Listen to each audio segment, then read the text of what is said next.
Salam, hər vaxtınız xeyir. Mən Müsalə Mikailova, həkim endokrinoloqam. Bugün sizə biraz cəmiyyət tərəfindən daha az danışılan bir mövzu haqqında danışacağım. Bu andropoz devirdir.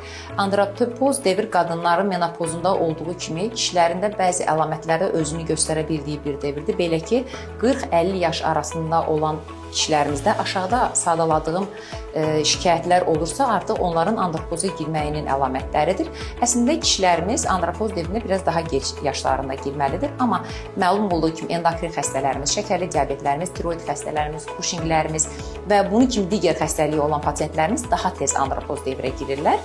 Buna bağlı olaraq buna erkən andropoz deyilir və aşağıdakı şikayətlər varsa mütləq ya bizə, ya da androloqa müraciət etmənizi xahiş edirik. Cinsi istəyin azalması, yəni libidanın düşməsi, kişilərdə əzələ kütləsinin azalması, gücün azalması, piy kütləsinin çoxalması, depressiyaya, əsəbiliyə, gərginliyə meyilliyin yaranması, yuxu pozulmalarının olması, həzgilərin qalxıb düşməsi, yəni oynama, dalğalanmaları, yanaşı şəkərli diabeti və ya kilo alma problemi varsa, bunlarda da ciddi dəyişikliklərin olması, gecə sidiyə durmaları, xüsusilə də prostat vəzninin bir müayinəsi mütləqdir və yanaşı da olaraq xəstələrdə tez-tez tər basmaların olması, gərginliyin yaranması, bu xəstələr hər an hər şeydən ehtiyat etmiş kimi bir qıcıq faktoru kənardan hər zaman arayırlar özləri üçün.